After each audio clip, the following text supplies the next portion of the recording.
Bismillahirrahmanirrahim. Assalamualaikum warahmatullahi wabarakatuh. Alhamdulillah rabbil alamin, hamdan katsiran tayyiban mubarakan fi kama yuhibbu rabbuna wa yarda.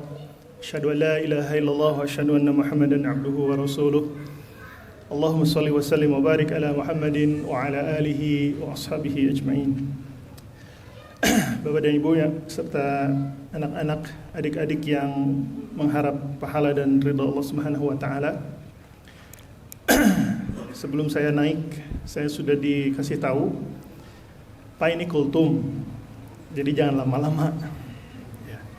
Karena terima kasih Pak Sofro, beliau sudah membuka dan mengambil jatah kultum. Jadi saya akan sesingkat mungkin.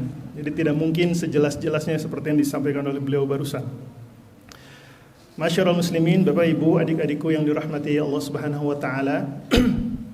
Salah satu dari sekian banyak kewajiban Allah Subhanahu wa taala adalah kita beristighfar kepada Allah Subhanahu wa taala. Allah taala berfirman, "Fa'lam annahu la ilaha illallah wastaghfir li dzambik walil mu'minin wal mu'minat." Dan ketahuilah, maka ilmuilah bahwasanya tiada ilah yang berhak diibadahi dengan benar.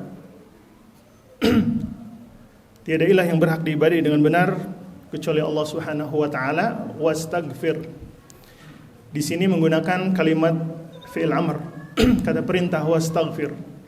Dan kaidah mengatakan bahwasanya hukum asal dari perintah adalah wajib sampai ada dalil yang memalingkan dari kewajiban tersebut. Perintah ini umum, seseorang muslim diperintahkan untuk beristighfar. Kemudian dicontohkan oleh Nabi kita Muhammad SAW di dalam hadis yang masyhur, kita semua menghafalnya atau bahkan pernah mendengarnya atau mungkin menghafalnya, bahwasanya Nabi SAW beristighfar 70 kali sehari. Bahwasanya Nabi SAW di riwayat yang lain beristighfar 100 kali dalam sehari semalam. Diriwayatkan di sebagian riwayat yang lain bahwasanya para sahabat beliau, Nabi SAW melihat beliau SAW beristighfar 100 kali di setiap majelis. Maka inilah keuntungan yang atau keutamaan yang besar ya. Selain perintah Allah Subhanahu wa taala juga motivasi anjuran dari Nabi kita Muhammad sallallahu alaihi wasallam. Bulan Ramadan ini kita berada di dalamnya. Alhamdulillah Allah takdirkan kita untuk berada di dalamnya. Kita manfaatkan betul-betul momen bulan Ramadan ini. Ada beberapa malam ke depan karena kita baru malam kedua ya Pak sama Ibu. Jadi mari kita manfaatkan bulan Ramadan ini dengan banyak-banyak beristighfar kepada Allah Subhanahu wa taala.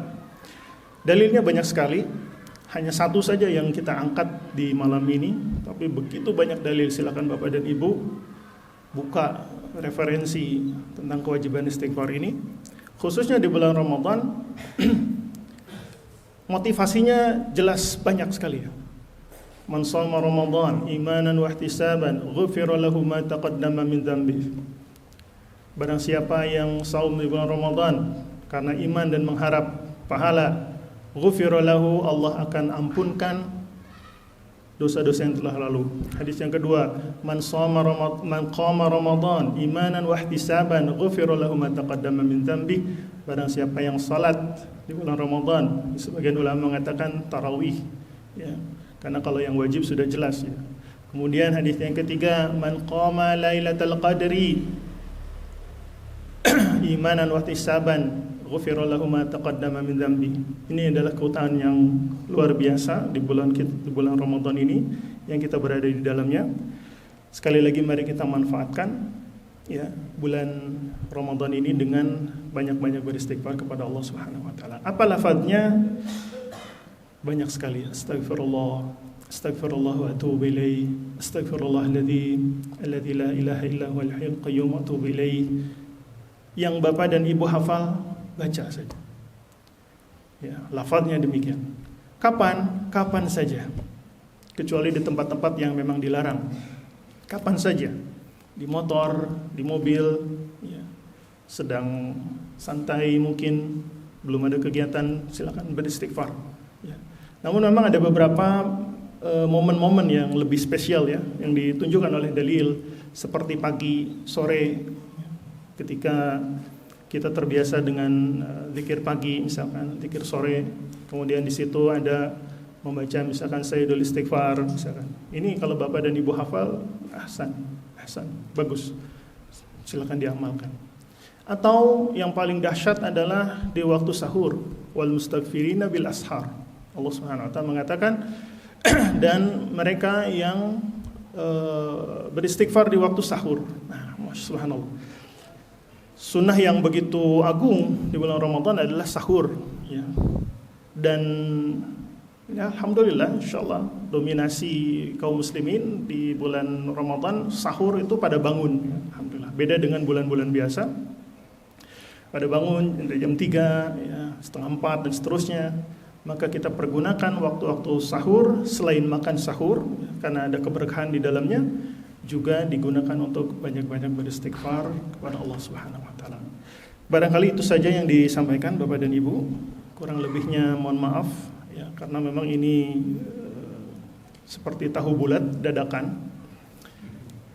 Ya, mudah-mudahan ke depan bisa lebih baik lagi, dan jazakumullah khairan atas perhatian Bapak dan Ibu.